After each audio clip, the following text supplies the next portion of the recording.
Some Finance Committee action here. We have Attorney General Loser Sean Fraser facing Larry Brock, Jasra Shalon, and Andrew Lawton.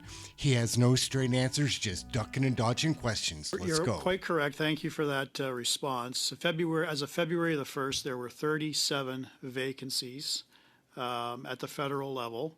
2 years ago, 2024, vacancies were at 39. So we are at basically two. Have you appointed only 2 judicial appointments since you were appointed Justice Minister? I can assure you I have appointed significantly more than 2, and Okay. that's a factor of judges who are stepping down from the bench. Some may retire. One has left to serve in government. Okay. There's many reasons why that number can fluctuate week to week. So I'd like to go back to my earlier question that would you agree with me that for every given position that's vacant across this country, that there are generally hundreds of applicants that make application for those positions? The judicial vacancy or advisory committee then pares that down and then makes recommendations to you. So can you answer the question that there are generally hundreds of applicants that are making application for vacancies every single year and have been so since the Liberals took power in 2015? I wouldn't necessarily agree that there's hundreds for each vacancy that come up. I don't have the specific number only because the number that gets filtered to me is the number that have been recommended or highly recommended through the Judicial Advisory Committee process. Typically speaking, when we're contemplating making one of maybe 2 or 3 vacant appointments for vacancies that may be available, we'll be looking at somewhere between 4, 6, maybe 8 names that have come through the process. It's not the same number each time. Thank you, Minister. But I've not seen hundreds there. Bill C-15 gives federal cabinet ministers license to exempt individuals or corporations from basically any federal law except for the criminal code for up to 6 years. Is that a power you want? I don't agree with your characterization, and certainly in terms of the. Were you asking if I want to exempt people from the criminal code? No, do you want the power as a minister that C-15 gives all ministers to exempt individuals or corporations from federal laws excepting the criminal code? You're talking about the regulatory sandbox? Yeah, okay. So I think regulatory sandboxes are a good idea and will allow Canada to catch up with most of the industrialized world, to ensure that we have the ability to keep pace with changes to technologies, to ensure that our industries don't fall behind in Canada. What I see is not a blanket ability to say the laws don't apply to some people.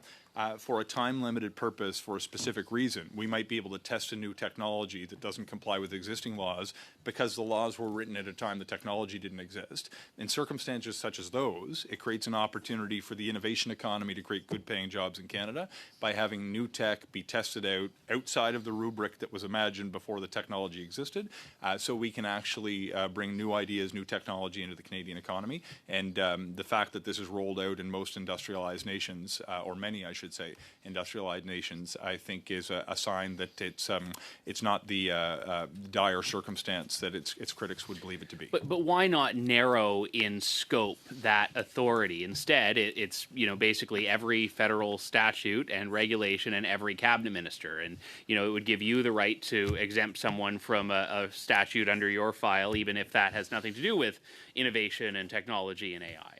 So, look, it's an interesting question. My own sense is that there are some protections baked into the bill. And look, again, outside of my own portfolio area, but do my best to answer your question. It applies to all cabinet ministers. That's why I'm asking you. Sure. So, the fact that it has to be done in public, the fact that it's for a limited period of time and has to be for an explicit purpose. Oh, I'm talking too fast. My apologies, Madam Chair. Give me some faith that there is public oversight of how that authorities would be used. But my response to you, Mr. Lawton, is that this is exactly the kind of thing that committees such as this should dig into, to the extent that there are recommendations that through witness testimony that the department or the minister hears from or members of the committee find to be compelling. This is the forum where we put ideas on the table that can be adjusted through the parliamentary process. I'm a huge believer in the value of Parliament, and if this committee collectively thinks it can add value by better creating a regime around a regulatory sandbox, what an appropriate function for parliamentarians to play. You mentioned to Mr. Brock earlier, or sorry, it was to Mr. Fragiskatos, the importance of bail reform to most parliamentarians elected, and I am grateful that your party has come around to this. Let me just ask you, though, about priorities. There was a case I came across this morning from Durham where 6 men were charged with trying to buy sex from children, and they were released on an undertaking. Again, another one of these cases that we see where most Canadians would look and say, why are these people not behind bars? We as a committee moved very quickly when we were finally able to do it on the Justice Committee to push C-14 forward. Right now, we are still facing a question. We've asked to your colleagues there, why can we not prioritize Bill C-16, which deals with intimate partner violence? So why has at every stage C-9 been more of a priority than these issues that by your own admission there is far more consensus on, such as bail and sentencing reform? So the answer as to why one bill would have been put forward as a priority depends on at what point in the cycle you'd be referring to. The reason that we introduced the Combating Hate Act first of the 3 major crime bills going through the House right now was that it was ready earliest.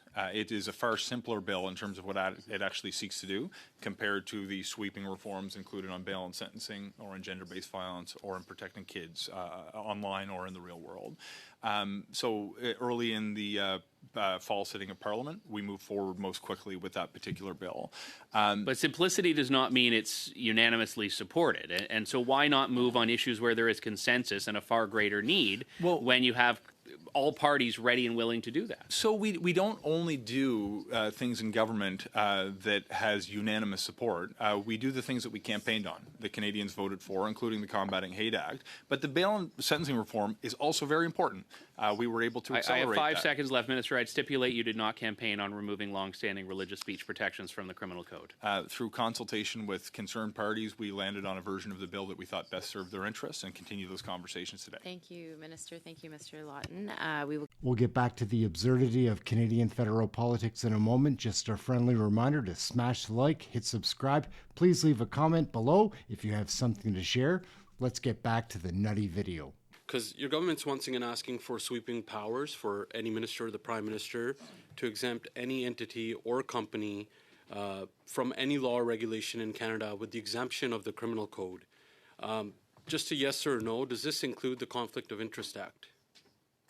I have a hard time seeing how that would apply in an innovation context. It's a simple question, though. Well, it's not as simple as you make it out to be. It's like if there's a circumstance you're trying to get at, maybe you could provide clarity or color around. The provision itself says exempt any entity from the application of a provision of an Act of Parliament. Is the Conflict of Interest Act not an Act of Parliament? Sure. I'm trying now to think of the manner in which that would be a person would be exempted from. It's a straight yes or no. Would the Conflict of Interest Act, could it be exempt by a minister of the Crown under this new provision? I've not dug into the specific issue, but you're uniquely dealing with an area that applies to people who benefit from parliamentary privilege, who you would exempt from certain kinds of acts. It's just a more complicated question the minute you start thinking about it than you give it credit for. I think it's pretty clear from here that it would exempt, a company could be exempt from the Conflict of Interest Act if the Prime Minister or a minister were to deem so. But in what innovation context? I'm just, not to even disagree, but just to understand your question. Okay, let's put it into an example then. Let's say a company like Brookfield, which obviously has conflicts with the Prime Minister, is going to be getting a contract, or a minister is looking into whether to approve a contract for them or not. Could they be exempt from the Conflict of Interest Act by a minister after this is passed? Under the way you've described it, I'm not certain that's how it would operate. I think on balance, though, if there are things that you think need to be corrected that could be improved, the integrity of the act to be strengthened, this is a great forum to make amendments. But let's Minister, not lose sight of the forest for the trees, because we're going to lose out from an economic point of view when all of our competitor economies are playing in this space if we choose not to. You have to understand why we are bringing these concerns forward. It's been reported even in the Toronto Star. Many Canadians are very concerned about this because it's sweeping powers that you're giving. And I'll give you another example because it's concerning also that you don't know whether that would fall under the Conflict of Interest Act or not. And you should, I would imagine you would, that you're the Justice Minister and Attorney General. And in one way, you're also legal counsel for the cabinet. But here's another example. If a minister has a conflict with, let's say, a Chinese state-owned company who's also looking to get an approval for a research, grant or approval in Canada, would they be also exempt from the Conflict of Interest Act with this provision? So I find it uniquely unhelpful to assess in the hypothetical the range of possible different things to come out without the specific facts. These are things that could happen, correct, after this provision is passed. That's why I'm putting these examples in front of you. Yeah, it's just and it's concerning that you're not answering any of these questions. Well, I'm seeking to. You may not like my answer, but I'm seeking to engage in good faith in this conversation right now. And if you think that there is a way that you can protect the integrity and the manner in which these authorities would be used, should that not have been thought of before this was put in the BIA itself? Well, I think the protections that were put in the BIA do protect against the harm that you're concerned with. Mr. Allen, if you'd like me to answer the question, I'm trying, but it's hard when you speak over me in order to do it. The protections that were included in the bill, they do exist. There's time limit. You have to specify the purpose. It has to be done in public. Those are very real protections. The piece where I'm struggling with your question, sorry, what's that? None of those provisions, but they include the Conflict of Interest Act. So the challenge that I'm envisioning with how a person would use it in the context of the Conflict of Interest Act the only person that could use it is a minister or prime minister, correct? Yeah, this would be limited. The authorities contemplated are certainly for members of cabinet, yes. Exactly. So it would apply to someone like yourself. So if a company like Brookfield, who obviously has conflicts with the prime minister, was to apply for a grant, they could be granted a conflict of interest under this provision, correct? So I wouldn't scope out, there's better protections in my mind to prevent conflicts, and we all comply with them. We all have certain ethical requirements as a result of the code. But this is outside of that. You're asking for these powers. This isn't something that's currently here right now. That's why we're concerned. That's why I'm asking these questions to you. So Thank you. Sorry, Minister, we're going to have to leave it there. Thank you. Okay. Canadian federal politics are absurd. We're going to stick a fork in that video. It's over. My name's Aaron. This is Canadian Looney. Smash the like, hit subscribe. Please leave a comment below if you have something to share. Enjoy this playlist. Check out this video. We've got lots of things to watch. Aaron, Canadian Looney. We'll catch you in the next video. Thank you for watching this one. Ciao for now.